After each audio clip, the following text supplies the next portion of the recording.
Good morning, everyone. Thanks for joining us today.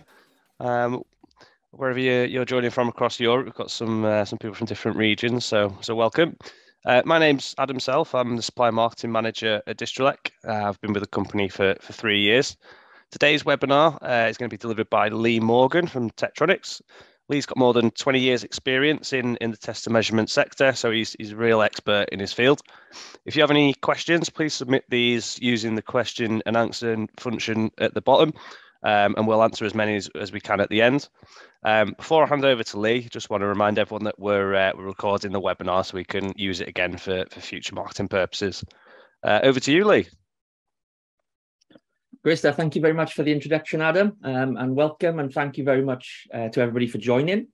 So today's webinar will be all about the latest oscilloscope from Tektronix called the 2 Series Mixed Signal Oscilloscope. So in terms of an agenda, we're going to have a brief introduction, then we're going to go through some slides around the development of the actual product itself. We're going to take a look at some of the key features, and last but by no means least, and by far the most interesting part, will be a live demonstration of some of the features that are available on the latest 2 series. Okay, so let's take a quick look at an introduction slide. So as everybody knows, there's a huge sort of growth market in the embedded systems world. Embedded systems is a bit of a catch-all. So it's pretty much anything that's got sort of, multi-domain type technology, whether it's analog, digital, wireless, or RF. And in terms of the key sort of vertical areas, we're seeing a lot of growth in terms of the consumer electronics. The automotive world is completely exploding at the moment in terms of sort of electronic and technologies and sort of the cutting edge. So if you think about how many processors that now exist within the automotive world, it's exponentially increased in the last 5 to 10 years. Another area that we're seeing a lot of growth in is the medical market, not just for things like smartwatches, but obviously with the recent sort of global changes. The pandemic brought along quite a lot of different changes to the way people work. So the term hybrid worker is now pretty much commonplace. We know that some engineers no longer spend 5 days in the lab. They might spend 2 days in the lab and maybe 3 days working from home. So that changes the kind of focus and needs of test equipment in particular. In terms of the complexity of these sort of workflows, there's obviously a lot more buses now to debug. Serial data is more prevalent now. There are a huge amount of different serial buses that exist in today's electronic world. And those serial buses, they all need power. And if you look at sort of typical power rails, there are now, instead of, you just don't get a standard sort of power rail, so 5 volt or 3.3 volt, you get numerous different voltages. And all of these add complexity to the engineering design workflow. And one of the key critical areas that we always look at within Tektronix is how can we make our test equipment easy to use and quick to learn. We don't want any learning curve. Engineers want to buy the equipment on the Monday and immediately start using it and made to look like experts in their field rather than having to reach for the manual every time they don't know where a certain menu is on the oscilloscope. So all of these factors really sort of added complexity to our design area in terms of when we were looking at building the next oscilloscope. So if we take a quick look at some of the development stats in terms of the new 2 series. So Tektronix does have a very proud history in what we call our 2-class oscilloscopes, ranging way back to 1997, which was before I joined Tektronix, the TDS200, and we still got many of these oscilloscopes still working in industry today. Fast forward a few years, and the TDS2000 comes into play. So 2005, to be exact, is when we first launched that particular oscilloscope. And then we really moved into the sort of the mixed signal class in the 2-class area with the DPO on the MSO 2000. That was in 2008. Serial decode capability and a really good all-round basic bench oscilloscope, which was only recently ceased production from Tektronix. You're then looking at a few more years later at the TBS 2000, which has proven really popular in education, in homebrew enthusiasts, and in a lab environment where people just want a very good quality basic oscilloscope. We revamped that recently in 2020. We brought the B version out, and that improved the processor speed and also the overall functionality of the unit itself. But we're not here to talk about what we've done previously. We've talked about what we're going to do or what we have done recently. And what we have at Tektronix is a voice of customer stage for any product that we actually bring out. And it was really important for us to build an oscilloscope, which is what we always do in our design phase, with the customer in mind. We know how to build oscilloscopes. We've been doing it for 76 years, but we want to put the customer at the forefront. And so it was really important for us not to build what we thought would work, but actually what the customers tell us would actually work. And we went through various design phases, development phases. We actually then built some 3D models to show customers and ask them for their feedback. And here are some early mock-ups of the actual project during the development phase. And a lot of people initially, when they saw the 2 series, well, Tektronix oscilloscopes are known for being white. If anybody's seen the 3, 4, 5, and 6 series, that's kind of our new platform, new hardware platform that we are building for our oscilloscopes. But actually, when we took the 2 series into customers, so if you can see on the screen, the top right image, there's a very sort of white oscilloscope on the top left. And we took that into an industrial customer. And because, of course, the 2 series is meant to be portable, and the industrial vertical is kind of an area where it would probably be used in. And the customer said, I would never buy this oscilloscope because it's an environment that's not clean. And therefore, I'd always be cleaning the oscilloscope. And that would take time away from my other duties. And so we decided on the black sort of fascia cover, which would add itself a little bit more user-friendly to those type of environments. In terms of the different models, we went through various iterations before we actually finalized on the design itself. Even when we decided on very much close to what the final form factor was. As you can see here, there's 9 different mock-ups in the final stage of the hardware alone. And all of this, again, was passed through what we call voice of customer. So we showed them to our what we call lighthouse customers. So all of these customers were under NDA, so non-disclosure agreement, because we hadn't launched the product yet. And therefore, they all had to sign for secrecy to what they were seeing. But again, even from this 9-unit sort of almost final stage development, we then whittled it down to what you would probably recognize today as the final design that we selected. And even this wasn't actually the final design. We ended up deciding to change the power supply. So you can see here that this looks like a standard IEC mains lead, but we actually revamped that further as well to go down to low voltage to make it, again, a little bit more portable in terms of if customers needed to charge the unit away from a main supply. So let's have a look at some key features. So this is the final design. This is the 2 series MSO. This is an image of it on its portable stand. The stand itself went through rigorous design stages because the actual unit itself is not very thick. And if you stand it upright with no stand and you start pushing the buttons, it isn't stable. So there needed to be a critical design stage to make sure that the stand was stable. And if anybody's actually seen one, or if anybody owns one, you'll know that this is a super stable design. And it's something, even though it's just a piece of metal, and mechanical engineers are not going to be pleased at that.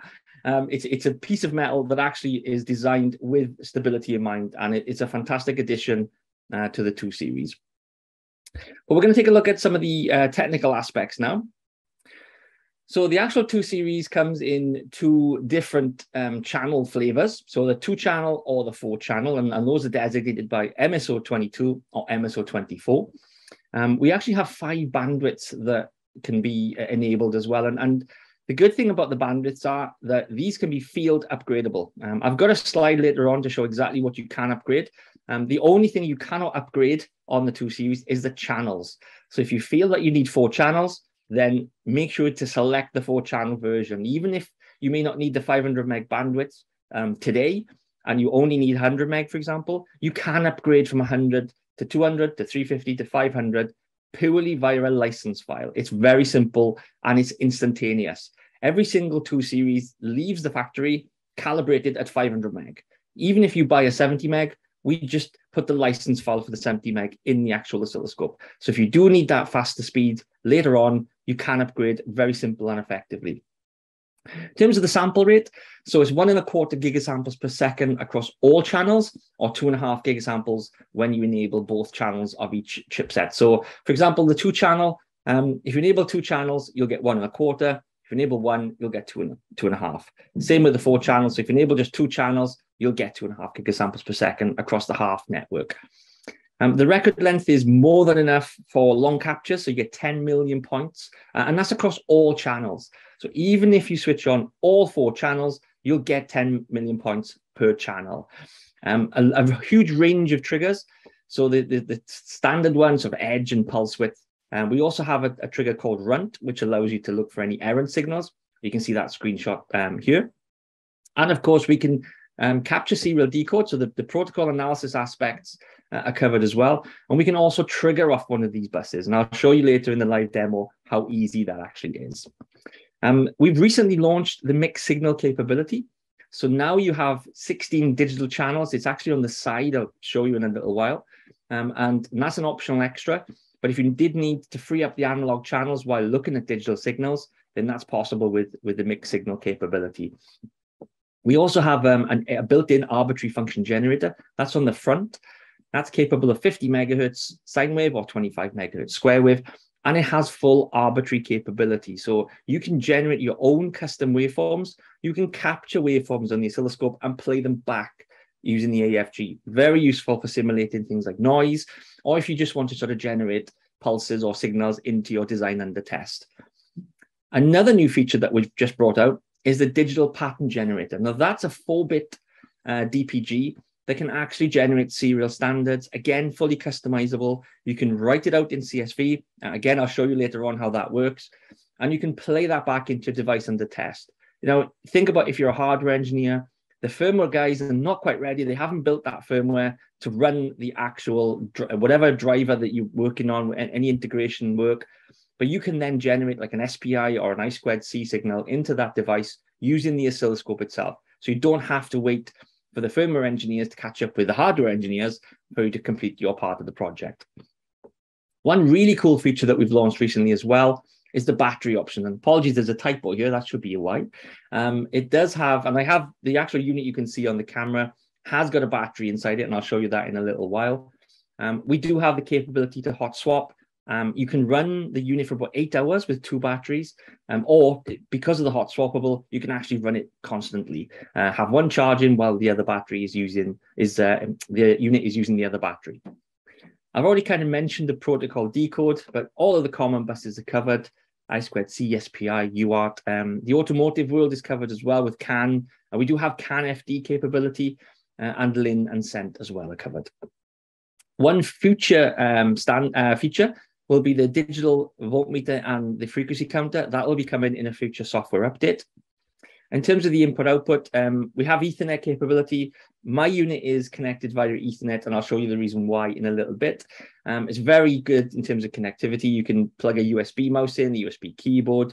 You can control it via USB as well using a piece of software called Tekscope, and I'll show you that in a little while as well.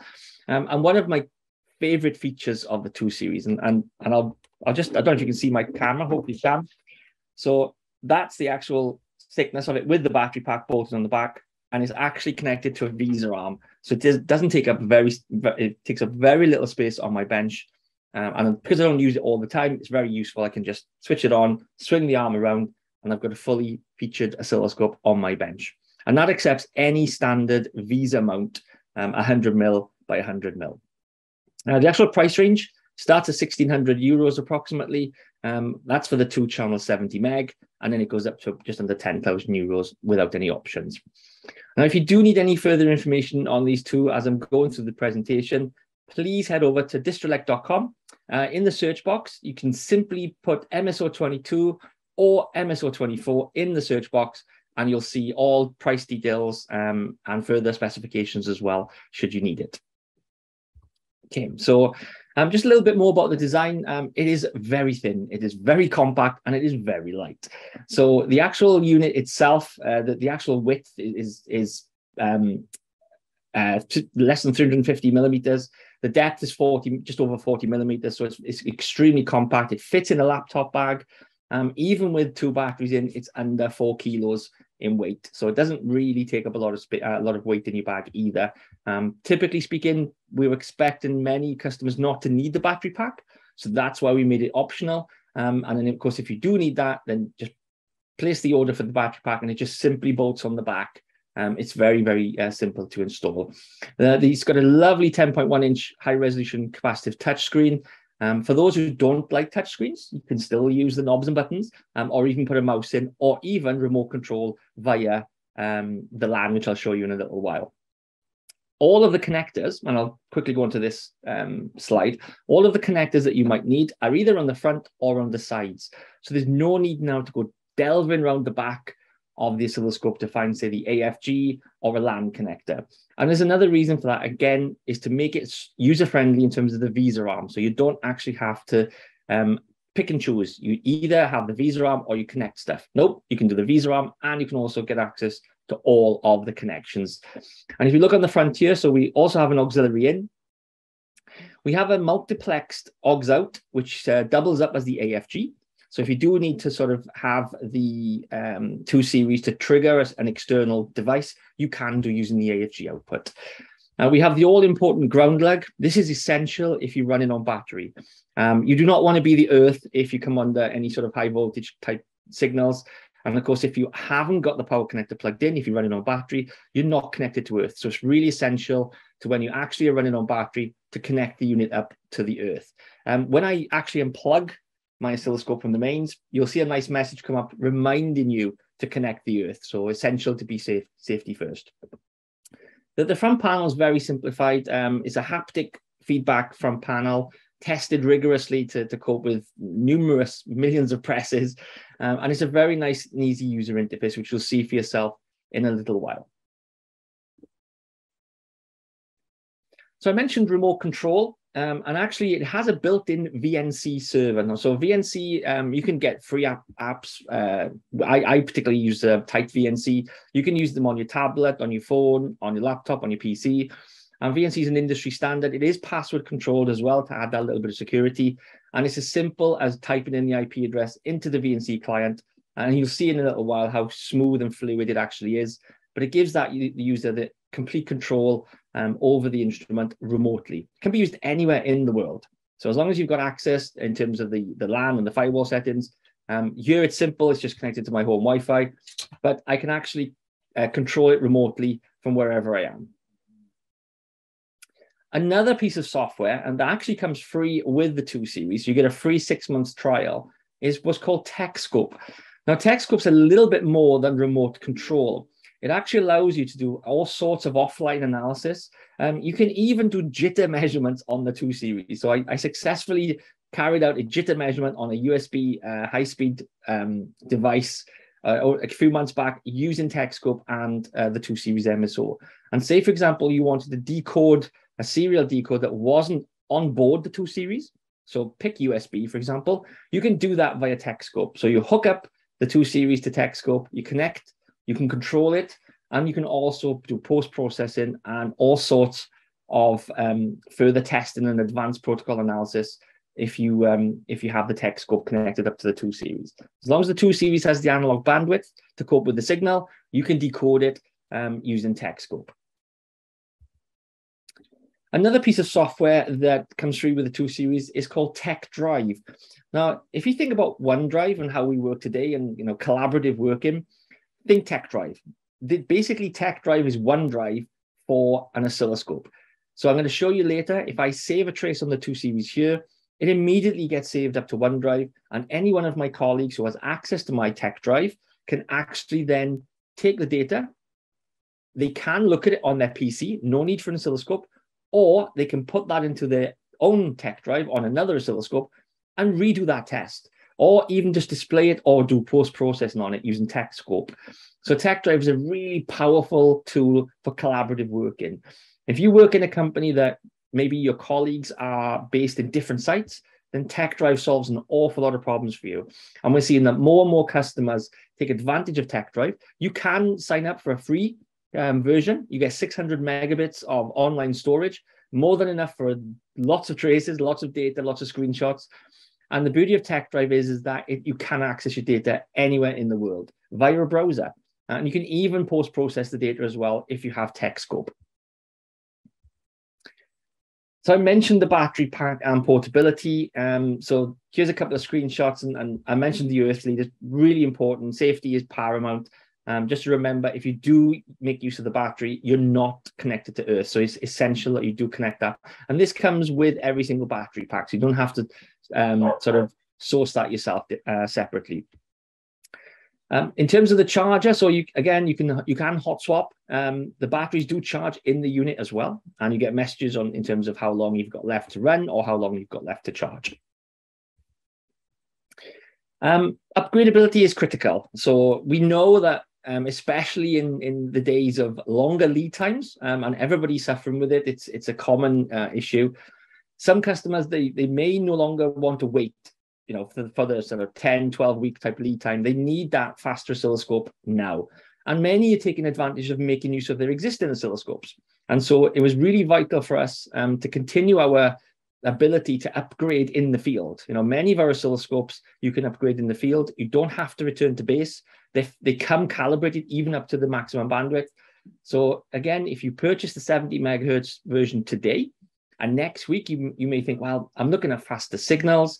I do need a little bit more speed, a little bit more analog bandwidth in my oscilloscope. Then you can upgrade. You just simply contact Tektronix or go through Distrelec, get the bandwidth upgrade license, and it's an instantaneous upgrade. No need to calibrate, no need to return to base. It's actually there for you, ready to go.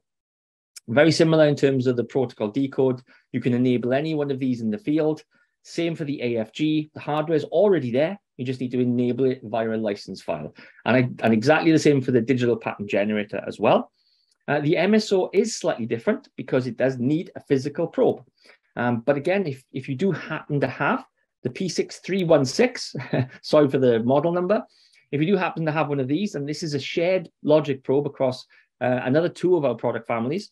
So if you do happen to have one of these lying around, enabling the MSO again is like a license file. So you then can immediately start using the 16 digital channels. So now then, I'm going to now slightly shift the screen to do the live demo. And if I just remind you guys, if you do want to check out distrelec.com, search for MSO22 or MSO24, and you'll see some further information there. So I'm just going to now, normally this works smoothly, hopefully. So there we go. And I'll just bring up the VNC. So I mentioned earlier on that there is an ability to remote control the two series. And my VNC client does sometimes go to sleep if it hasn't been used for a while. So I'll just wait for it to come back up. There we go. So hopefully now you can not just see the two series itself, but you can also see the screen of the two series. And this is exactly the same as this. So all I'm doing is I've connected up to LAN. So you can see the LAN connector here. And I've just typed the IP address into my VNC client, which happens to be 192.168.50.163. And that is controlling my two series via VNC. You can see here, I've got a Wi-Fi camera, so you're gonna have to bear with me. There's the MSO. So I've actually got the MSO hooked up. I'm just gonna power up my demo board. So if you can look here, I've got a development board, which I'm gonna use to look at some various signals. I'm just gonna plug the USB cable in here. So apologies for coming across the camera. And then hopefully, there we go. You can see the two series again, and I've not made everybody seasick by moving the camera around. So I'm just going to quickly show you our user interface. And this is a very common user interface across the 2, the 3, the 4, the 5, and the 6 series oscilloscopes. And we do this for two reasons. So number one is it's easy for customers to adapt to various Tektronix oscilloscopes. Because what we find is that on, say, a Monday, they might be using the 4 series. Customers then might need something a bit more capable or even a bit more portable. Maybe they'll then use the 2 series when they go out into the field. That means they can jump on the 2 series and it's immediately familiar with them. It's almost identical in terms of user interface. Apologies for if you can hear my dog barking. So what we have in terms of a standard interface, if I just bring up all 4 analog channels, and I've got the 4 channel version, so the MSO24, we make use of what we call stacked view. Now, each channel has its own portion of the screen. So this top part is for channel 1, this top part's for channel 2, channel 3, and channel 4. Now, a traditional, I say traditional oscilloscope, oscilloscopes that don't make use of this, we also have the opportunity. So you can do overlay. Now, this is the sort of what you kind of typically see in some oscilloscopes. So therefore, from the top to the bottom is the range of the ADC. So this isn't just a bit of hassle where you have to move the channels around and put them in order, but actually now all 4 channels have to share the ADC. So this is a drawback in terms of signal integrity, because if you've got an 8-bit ADC, 8 bits is from top to bottom. Now all 4 channels have to share that. But if I was to go back into stack display mode, each channel will then have its own slice of the ADC. So basically each channel can make use of the full range of the analog to digital converter. So when a signal goes into channel 1, it has the full range of ADC, because it's always based on the video reticules that we actually see the signal on. So what you're making use of here, not just a better way to handle your real estate on the screen, but actually a much better way to ensure signal integrity across all of the channels that you might be looking at. If you wanted to get rid of the channels, you simply drag them down. Now I'm dragging them down with the mouse, but you can still do the same with your finger. So it's a very nice fluid user interface for you to actually get grips with. All right, so what I'll do then, I will start the ball rolling. I'll put channel 2 in, and I'll put channel 1 in. I've also got some signals connected up on the mix signal as well. So what I've got channel 1 connected to is a 40 megahertz clock. So it's really simple to actually control. Now it's got a bit of a DC offset. So I'm going to couple to AC. And then I'm going to make the actual image slightly bigger. And I'm going to sort the trigger out. Now I think my development board's got a little bit of an issue with the 40 megahertz clock. I looked at it earlier on and it wasn't that clear. So if I want to measure that signal now, we've got some really nice measurement badges. If I bring up the measure, these are the options we can have. So we've got amplitude, but I want to actually make sure that it is 40 megahertz, which is what I claimed it was earlier on. So let me just make this a little bit bigger. And I'm just going to make that signal look a little bit neater. There we go. So as you can see, that the clock isn't that clean. And you can see here that the measurement badge is telling me that it's not quite focusing on 40 megahertz. And what we can really do here is we can bring up statistics as well on these measurement badges. So we can have that running all the time. And it tells me the maximum, the medium, the amount of traces is captured, or the population, and also the standard deviation as well. So some really useful measurements there. And I can even, if I wanted to say, I want to measure channel 2, but I want to keep an eye on how my clock is going. So channel 2 is a different signal now, so ignore that. If I switch channel 1 off, I can still see the measurement badge. So that's still measuring there. And just to prove that, I'm just going to unplug channel 1. So there we have it. So even if I haven't got channel 1 on the actual screen, I can still have that measurement badge running in the background. So it's very useful. Sorry, one moment. I'm just going to move this away because I've got, there we go. So it's very useful to monitor a signal that you may not need on the actual trace of the oscilloscope at all times, which is very useful.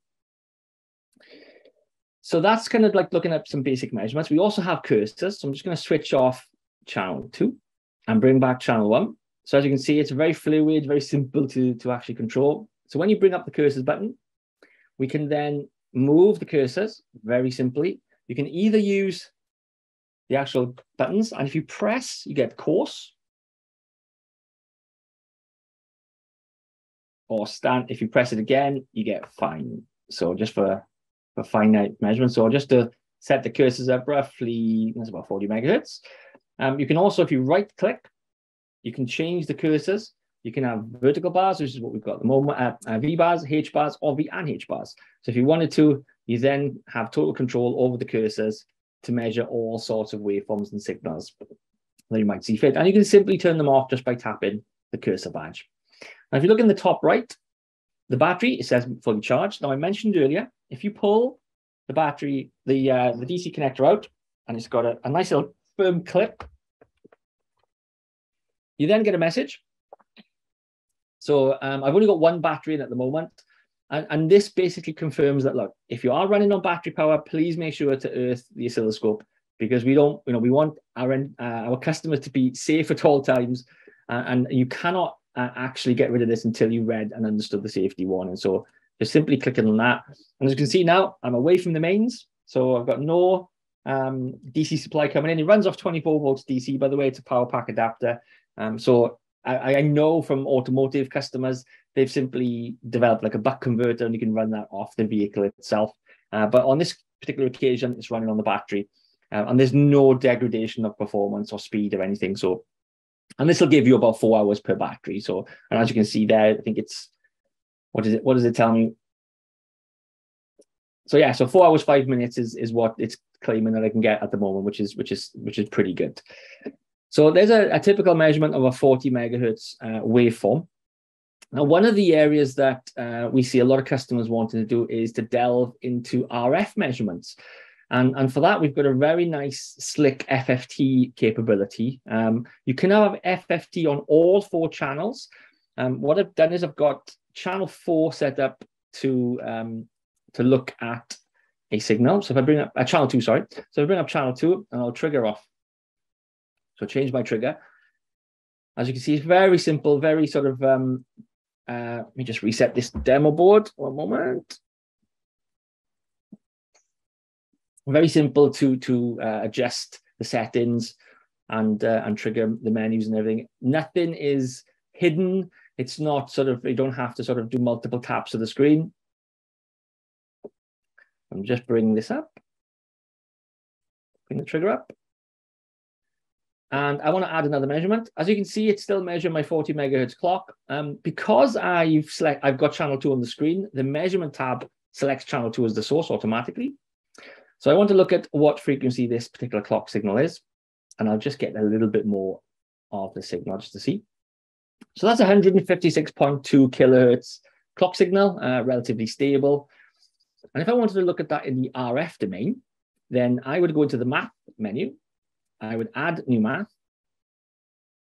So as standard is come up for channel 1. So I need to basically select. We have a huge range of advanced maths. You can do all sorts of filters, functions. You have a full equation editor. It's pretty much unlimited maths is what we call it. It comes down from our higher end oscilloscopes. Because of that cross-platform, it's the same platform we run on the 4, 5, and 6. We then make benefit, and we then have the benefit of making use of these advanced features. But right now, I want to do some FFT. So I'm going to tick FFT. I need to change my source to channel 2. And pretty much immediately, there is my FFT. Now, if I wanted to, this is obviously not telling me a great deal. So if I wanted to configure that view, it's a simple right click of the mouse or a long press on the actual screen itself, configure view. So I want to handle the settings myself. And anybody who's used a spectrum analyzer, this now looks a little bit familiar. So if I wanted to say, look at this particular clock, I could maybe start at 150 kilohertz. So we go with, let's see what that looks like. So again, it brings up the on-screen keyboard. You can type it in as well if you've got a keyboard connected to USB or even using the VNC. So there is my signal. Maybe I'll go a little bit wider, actually. Maybe I'll go to 145 kilohertz and 165 just to see that little bit of a, because at the moment it's not really telling me much. But it could be because I haven't got a wide enough FFT point capture. So if I open up the horizontal, so I'm capturing more FFT points. And as you can see, it's now looking like, and you can just click and drag this to the center if my mouse was working correctly. And so there is kind of roughly where we are in terms of the clock signal in the RF domain. We can put cursors on and right click or long press on the screen. You can move the cursor there straight away. So I've moved cursor A. It's kind of confirming to me that it is my clock signal of interest. So I'm looking at this in the RF domain now. It's telling me the RF power or the dBm power of the actual clock signal. So it's about 15 dBm. So again, it didn't take me long. I went through it a little bit slower than what I normally would. It is possible to do this in under a minute. I've done a video on it, but it's really slick, really fluid, and it's super quick in terms of how to capture more FFT points as well. So as you can see, I've opened up the FFT capture, and I can see that RF signal. Probably a little bit too many points there. Here we go. So we can see that that clock signal represented as a frequency domain. So FFT really quickly on the 2 series. Okay, so what I'm going to do now, I'm going to switch this off. I can either delete math, or I can just simply press X. One thing that I didn't actually cover was that you have freedom to move these windows around. So if you wanted to, let me just put the cursor off. If you wanted to see this FFT in a little bit more vertical granularity, you can do. You can actually drag this as well. I'm not doing very good with the mouse today, so you'll have to excuse me. So if you wanted to see your FFT in a wider window, you've got total freedom. You can even get rid of the measurements badge there. So again, you can see that a little bit more wide, a little bit more visual if you wanted to look at any signals in a bit of a more granularity. Okay, but I'm going to remove FFT now. So off you go. And I'm going to look at maybe a serial decode. So I'm going to switch off channel 2. I'm going to delete math 1 because we're kind of done with that now. I'm going to delete these measurements. If you want to delete them all, you have an option. So delete 1, reconfigure it, or delete all. Yes. Gone. So really quick, back to sort of almost default setup. So now I'm going to show you the MSO capability. And for that, I've actually got it connected to an SPI board. So I'm using the MSO on the board. I'll just move my camera so you can see. So I've got the MSO plugged in to an SPI signal on my development board. And this is actually a development build. So the final MSO won't have H1 here. It'll be D1. So bringing this up, I now have all 16 digital channels on the screen. And you can see here where I've got my SPI activity. That's actually showing me D0, D1, and D2. And this is really cool feature. So as you can see here, it's telling me which channels are active. And what I'm going to do is I'm going to just switch on the DPG. Keep an eye on this bottom left tab. So I'll show you the DPG in detail in a little while, but I just want to show you what will happen. So I'm going to hit toggle on all 4 bits. And just keep an eye on this badge here as I hit continuous. So yes, you saw that pop up here, but if you haven't got these enabled, then you won't know that those are active. But that little channel badge down here tells you immediately you've got activity on your D8 to D11. And I think that's a really cool feature. Good, nice usability, just to give that extra added awareness that you've got activity on there. Okay, more about the DPG later. I'll switch that off. Now I want to make use of the real estate. So I just want these 3 channels on the screen. So I'll open up the channel menu and you can just switch these off, like soft toggle switches. Very quick, very simple. Okay, so there's my SPI signal. So I've got my clock, my chip select, and my data. So to add a decode bus, you simply go to add new bus. Standard starts at I2C. These show the buses. So mine's fully enabled. I've got SPI parallel, RS232, CAN, LIN, sent. So today I want to look at SPI. So if I put SPI. Now I need to just configure the unit now to tell the oscilloscope where the signals are going and the threshold. So if I go to my clock input, so my clock is set to D0 and probably put a threshold in of about 2.5 volts. And my SS input is actually my D1. And again, I'll use the same threshold. Should be enough on my development board. And then on my data input is D2. And again, change that. So you can already see it is starting to decode now. So when you select in the bus input, this immediately brings up the bus menu here. In the analog type, this is digital, but you can see it in sort of the time domain trace. You can also look at it, a results table. So if you press the results table soft toggle switch, you can see here that it's started to decode. It's actually decoding quite nicely. So the labels SPI, you can see that data here, and it's continuously decoding that actively and dynamically, almost live. Excuse me while I take a little drink of tea. Now, if I wanted to say, find out how many times I receive a certain data packet, you can make use of the search function. So again, toggle the search switch, sorry, and you can go to search type. So you can search for the amount of edges. So it's already started counting the amount of positive edges that it's got coming from channel 1. Now, of course, remember channel 1 is connected to a 40 megahertz clock, so that's not configured correctly. So we need to change that. So if I go to this menu now, this gives me the options, and these mirror the trigger options. So if I go to bus, and I pick a random. Now, normally when I pick a random number, there's no examples of that, but I think there might be an example of data 28. So let's try that. I normally get it wrong. So again, brings up the onboard keyboard, 28, press enter. Aha, luckily I've got it right this time. So there's 3 events of data packet 28 occurring in this particular stream here. Now, what I can also do is to see if I wanted to trigger on those, I could simply copy the search settings to trigger. So if I hit that, you'll then notice that my trigger menu has now changed to bus 1, it's SPI, and I'm searching for a certain data packet. So let's just check that that's gone okay.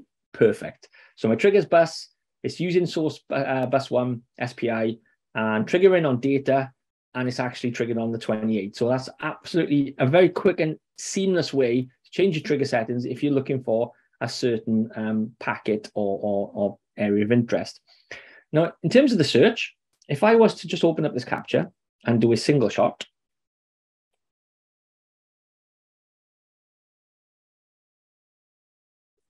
and this is when there's no parts of 28 occurring now. So let me just go back onto, all right, okay.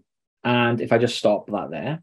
So we've got 6 events of 28 occurring in that latest packet. I can actually bounce through these events. And if I press the arrow, it automatically bounces to the 28. So the first of the 6. And if I just press that, it comes up into the results table as well. And if I move along the actual traces, it moves along. So you've got correlation, you've got the digital view here, you've got the tablet-sized or table view here as well. And I can do that to the entire 6 events that this particular data packet occurs. So again, a really quick and simple way. SPI is a very common bus that's used a lot in electronics world. And so a very nice way for you to debug if you've got a problem data packet occurring. Okay, so now I'm going to showcase the built-in AFG. So what I'll do is I need to get rid of this bus. I need to turn off the analog, and I need to delete this bus. Okay. I'll get rid of the zoom function as well. So for that, I've got the AFG going into channel 4. So I'm going to bring up channel 4. And I'm going to bring up the AFG menu. Again, the AFG is all on the front. The actual AFG and PPG share the soft button. And when I press AFG, so here's the different waveform types you have built into the actual oscilloscope. And as I mentioned, you've got full arbitrary capability as well. But today I'm just going to quickly show you a sine wave. I need to change my trigger. Oops, sorry, double click to channel 4. Okay, so now I'm triggering on channel 4. There's a little bit of clipping. So I'm just going to bring that down.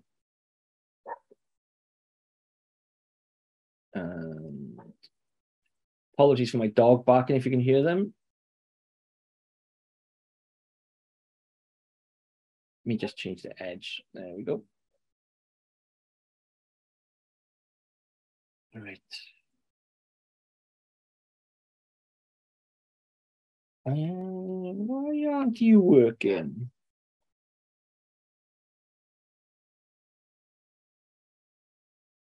All right, okay. Let me just try. For some reason, it's not. I'm going to default setup, and I'm going to swap to channel 1. Let me just flick that around.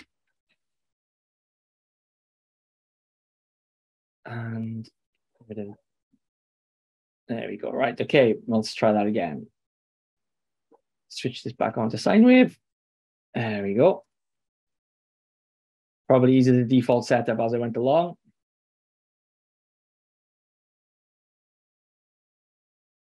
Okay, so there is just a little bit.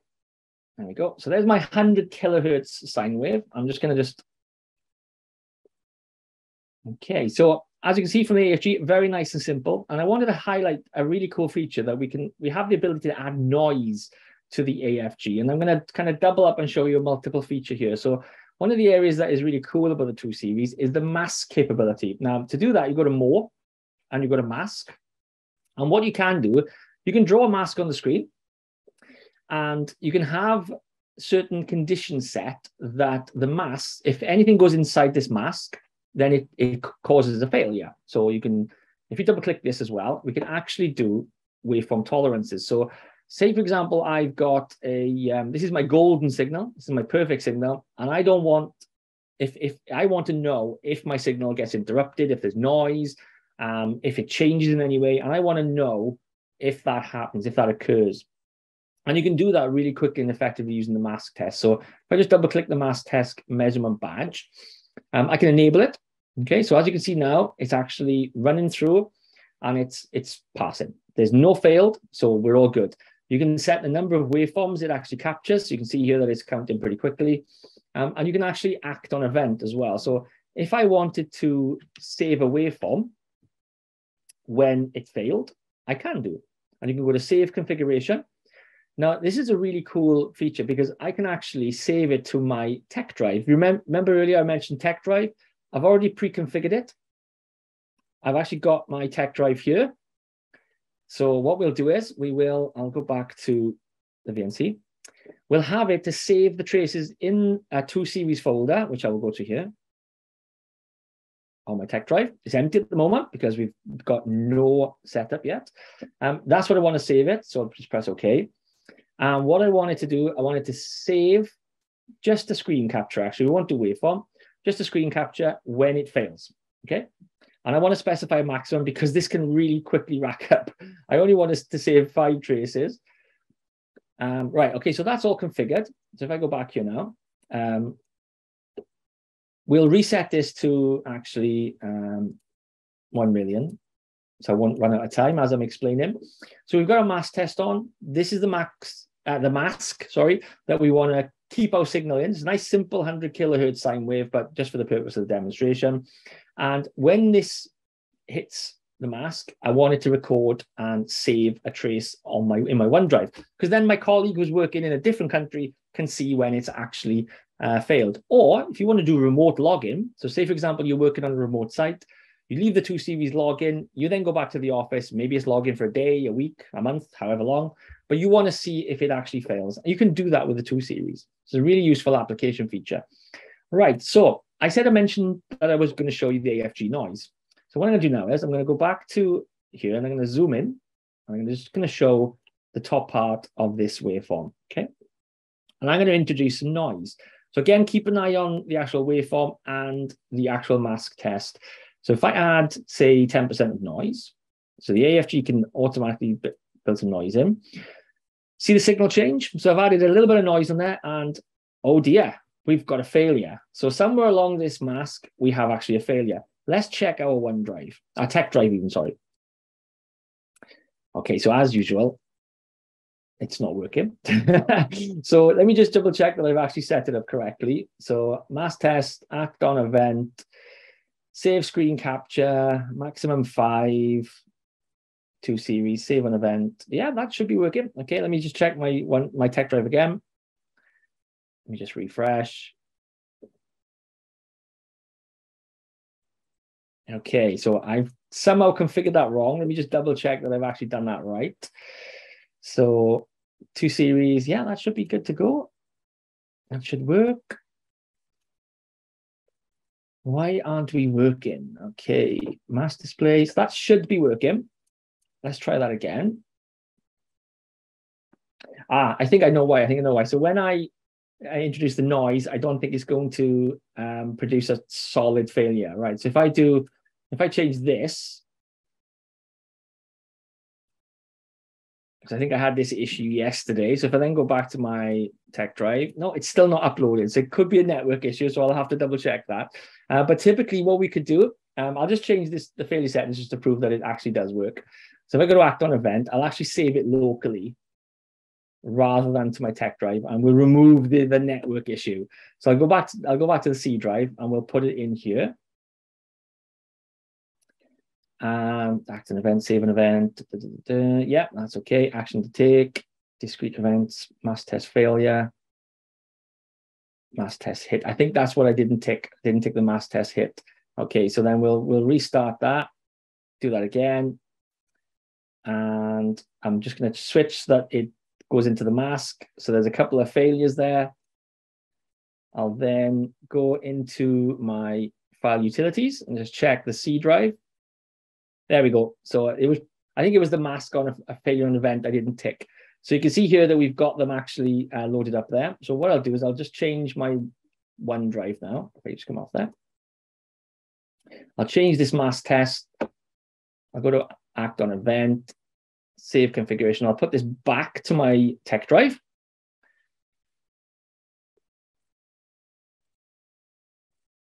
My files, 2 series. Okay.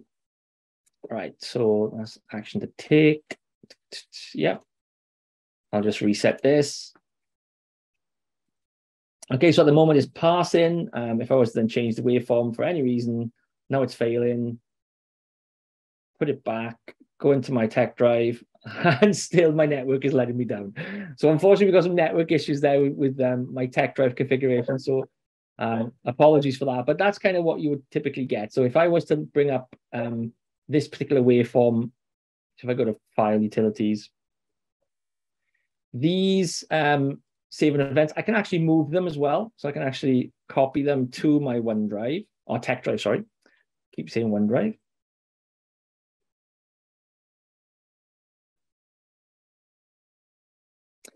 That's why I haven't got it mounted. So that's, unfortunately, I didn't connect it up. So that's probably why it's not working. So I now need to put the code in, but for the purpose of time, I won't do that. Sorry, I thought I'd already pre-configured that, and clearly I hadn't. So for security purposes, you don't, it's not always open.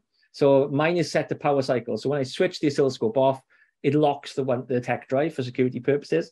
And if you want to connect, then all you would do then is you put this code into your tech drive, and then it would actually open up this particular folder. So apologies for that. I was operator error as per usual. But you get the idea about how to make use of the mask test. So that's kind of, I realize I'm quickly running out of time, so I will super quickly move over to the DPG just to showcase that. So I've just hit the default setup now. I'm going to switch off channel 1. Now I've got the DPG connected to, if you remember, 8, 9, 10, and 11. So what I'll do, I'll go to the DPG menu. And for this, we've got 4 bits. You can bring in a file. So if you wanted to, say, bring in a serial file, like I've already got a dummy RS-232 file on board, and I'll just select that from the C drive. So if I just bring in this, and I continuously have that. Now, the actual data is running on channel 11, I believe. So let me just bring up my channel. So I'm going to switch off everything else other than what I've got plugged into the DPG. And there we can see it. So I'm going to open that up, and then I'm going to need to trigger off D8. So selecting source D8, just to get that a bit stable. And this is an RS-232 waveform that I've created in CSV. So just using Excel, created an RS-232 waveform, and then I put that into the DPG and loaded it up. So the DPG is on the front, and if you can see, and I've used the logic probe to connect up to the 4 bits. Nothing active on 10 and 9, just a simple clock on 8, and then my data stream on channel D11. Now I can actually decode that data stream if I wanted to. So again, go to add new bus. And if you remember, it comes up as I²C as standard. So then if I go to RS-232, just need to configure it again. So I've actually got my source as D8. And what we need to make sure of is that this bitrate matches that of the DPG, or much easier, I'll keep the bitrate on here and I'll change the bitrate on the DPG just to showcase how we can do that. And we can also decode ASCII, so we can see what characters we've got actually in that decode. So at the moment, I'm pushing out a bitrate of 125 kilobits. Just need to match that up with my RS-232 decode. which is 9600 or 9.6 kilobits. As you can see, it's now started to decode. I just need to open up the capture a little bit.